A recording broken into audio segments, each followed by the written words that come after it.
Good morning all of you. आज हम fourth number का जो पूरक पठन है मन, यह पूरक पठन आज हम सीखेंगे। कवि का नाम है विकास परिहार। विकास परिहार ने इस कविता में छोटी छोटी विभिन्न घटनाओं को अर्थवाही सीमित शब्दों में प्रस्तुत किया है। चलती 7 पटरियां रेल की फिर भी मौन। इन पंक्तियों के माध्यम से कवि का यहाँ पे कहना है कि रेल की जो 2 पटरियां है वह अनंत काल से साथ चलती है, परंतु वे सदा मौन रहती है, एक दूसरे से बात नहीं करती है।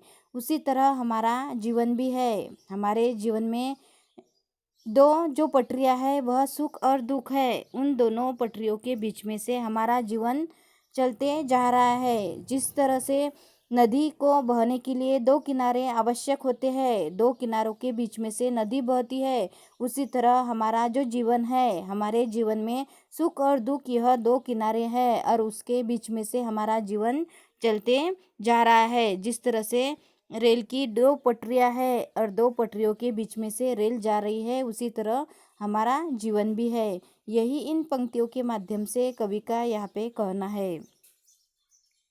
सितारे छिपे बादलों की ओट में सुना आकाश। इन पंक्तियों के माध्यम से कवि का यहाँ पे कहना है कि जब सितारे आकाश में नजर आते हैं तब आकाश बहुत ही सुंदर दिखाई देता है। जिस तरह से जब कोई महिला श्रृंगार करती है तब वह कितनी खूबसूरत दिखाई देती है, उसी तरह आकाश में भी जब सितारे नजर आते हैं तो वह आकाश भी बहुत ही सुंदर दिखाई देता है। जैसे ही सितारे बादलों की ओट में छिप जाते हैं, यानी बादलों के बीच में जब सितारे छिप जाते हैं तो आकाश सुना हो जाता है, यानी आकाश अच्छा दिखाई नहीं देता है, सुना हो जाता है। यानी जब बादल के बीच में सितारे छिप जाते हैं तब आकाश पूरा सुना दिखाई देता है, अच्छा दिखाई नहीं देता है। और जब आकाश में सितारे नज़र आते हैं तो आकाश बहुत ही सुंदर दिखाई देता है। ठीक इसी प्रकार कुछ लोग हमारे जीवन में अत्यंत महत्वपूर्ण होते हैं। उनके चले जाने पर या विमुख हो जाने पर मानो हमारा जीवन निरर्थक हो जाता है। यानी जिस तरह से आकाश में से सितारे चले गए तो आकाश सुना दिखाई देता है, उसी तरह से हमारे जीवन में जो अत्यंत महत्वपूर्ण व्यक्ति है वह चला गया तो हमारा जीवन भी आकाश की तरह ही निरर्थक हो जाता है। यही इन पंक्तियों के माध्यम से कवि का यहाँ पे कहना है। तुमने दिए जिन गीतों को स्वर हुए अमर। इन पंक्तियों के माध्यम से कवि का यहाँ पे कहना है कि कवि ने जिन गीतों को स्वर दिए हैं वह गीत अमर हो जाते हैं।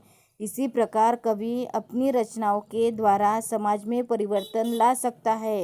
यानी जिस प्रकार वह गीतों को स्वर दिया तो वह गीत अमर हो जाते हैं, उसी प्रकार वह उसके रचनाओं के द्वारा समाज में परिवर्तन आवश्यक ही ला सकता है। यही इन पंक्तियों के माध्यम से कवि का यहाँ पे कहना है।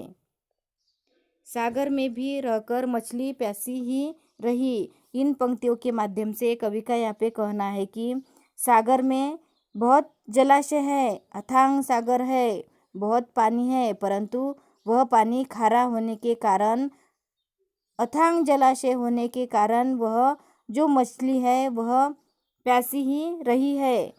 क्यों प्यासी रही है? क्योंकि बहुत बड़ा सागर है, उसके आसपास बहुत पानी है, परंतु वह पानी खारा होने के कारण वह पी नहीं सकती है, वह पीने योग्य नहीं है।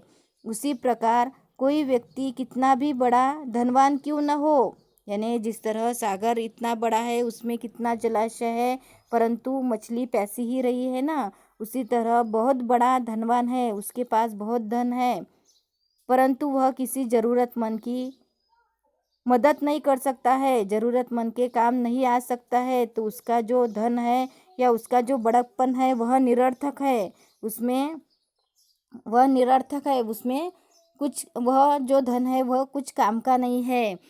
यही इन पंक्तियों के माध्यम से कवि का यहाँ पे कहना है। कवि ने यहाँ पे सागर और मछली यह उदाहरण देके लोगों को समझाया है कि जिस तरह से इतना बड़ा पानी होने के बावजूद भी सागर में होने के बावजूद भी मछली प्यासी है, उसी तरह से बहुत बड़ा धनवान भी किसी ज़रूरतमंद का काम नहीं आ सकता तो वो भी धन कुछ काम का नहीं है, यही इन पंक्तियों के माध्यम से कवि का यहाँ पे कहना है।